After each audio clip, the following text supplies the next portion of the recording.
This topic is about helping our kids with the polynomials unit. Some students are presented with this information for the first time in 7th or 8th grade, but of course, some students see it sooner and some see it later.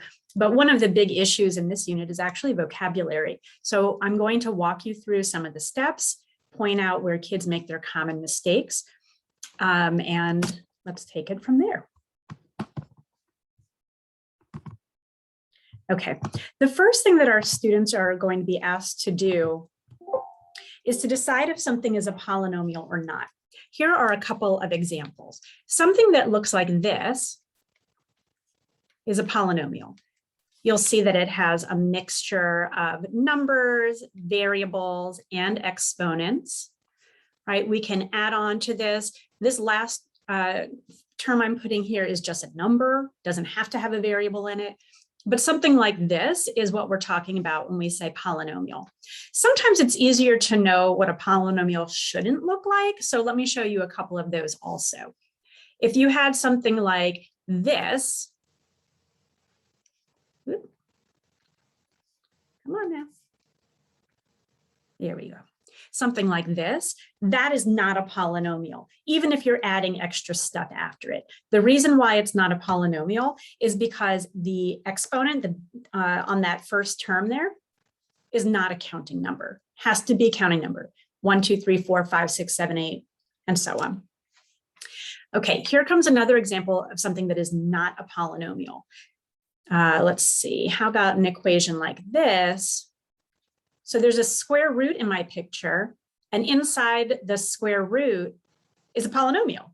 But because there's a square root, that automatically disqualifies it. It is not a polynomial. Boop, not good, not good. Last thing that gets students is when you see a variable in the denominator. If you see a variable in the denominator, it's not a polynomial. That's a no. But let me show you where students make their mistake with this one.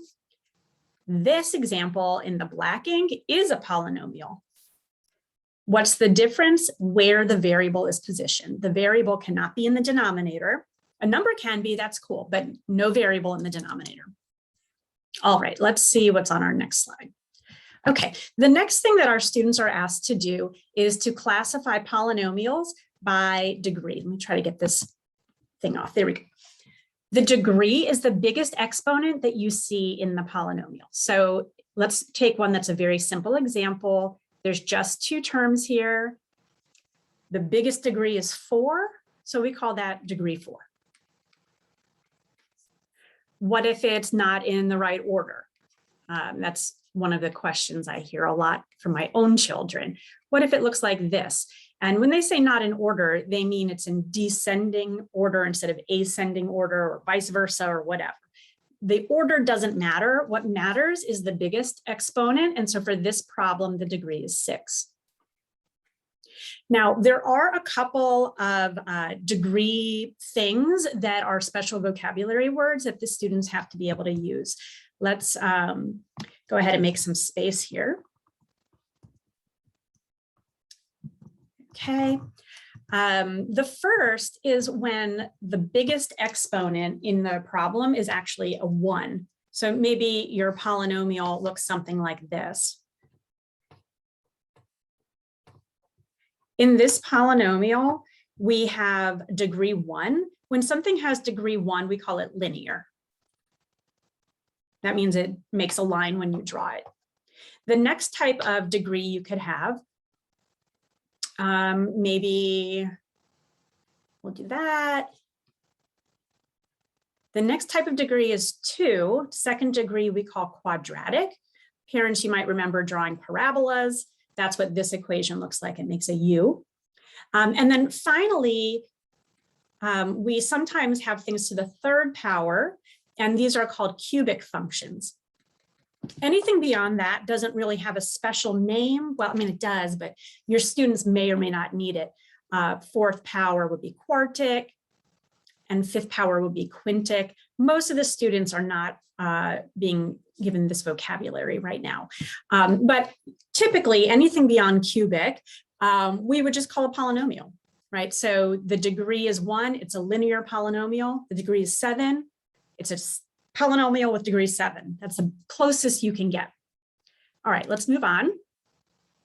The next thing that our students are asked to do is to classify things by number of terms. The terms are separated in the polynomial with addition and subtraction signs. Let me show you an example here. In this problem, there are three terms.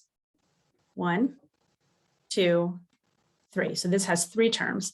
When something has 3 terms, it has a special name. We call it a trinomial. Easy to remember because a tricycle has 3 wheels. If instead we take a look at something with just 2 terms, how about 5x minus 9? Just 2 terms, they are here, 5x and minus 9. That is a binomial. So what I actually just created has degree 1 and 2 terms. We would call this a linear binomial. So the students are asked to classify these in 2 different ways. First with the degree, linear, and then second by number of terms, binomial. The last one that the students are required to know would be when you just have 1 single term. And that 1 single term can be just a number or just a variable or just a number and a variable with an exponent even. This is called a monomial because it only has 1 term. I want to point out before we move on to the last bit that this last term here and this last term here are negative. The sign that's in front of it stays with it. So if your student was asked, what is the 3rd term of that trinomial? The answer is -1, not 1, but the whole thing, -1. All right, so let's move on. We're going to talk about the different components, the vocabulary of the polynomial. So let me create one real quick. How about 3x to the 5th minus 9x to the 4th plus 3x plus 4. And I'm going to make this one in the front negative. Okay, so right now, what do I have? I have a 4-term quintic or degree 5 polynomial. And the coefficients are the first thing we're going to look at. The coefficients are the numbers in the front. I'm underlining them in red. The leading coefficient right here, and this is a source of error for a lot of students. The leading coefficient is not 3, it is -3. The sign stays with it. This is one of those places where the order does matter. You'll notice that all of the examples I've been given have started with the biggest degree and then gone on down. That is what we call standard form for a polynomial. So just in case, right? Just in case your student has something that's written in a different order, like that, cubic binomial, you would do an extra step and then write it in the correct order before naming the leading coefficient. All right, so we took care of coefficients. Now let's talk about the constant. Let's see if I can get an eraser tool going on here. Here we are. Okay, so let's take a look at the constant. And to do the constant, I'm going to be drawing in green. The constant is this guy. It's the term that has no variable, which makes sense, right? Variable means changing. That's why the letter X is in our problem. And for this one term, separated by plus and minus signs, for this one term, there's no variable. That's what makes it the constant. Students will be asked to identify the leading coefficient and the constant in the same question. So this is a place where students frequently get things backwards.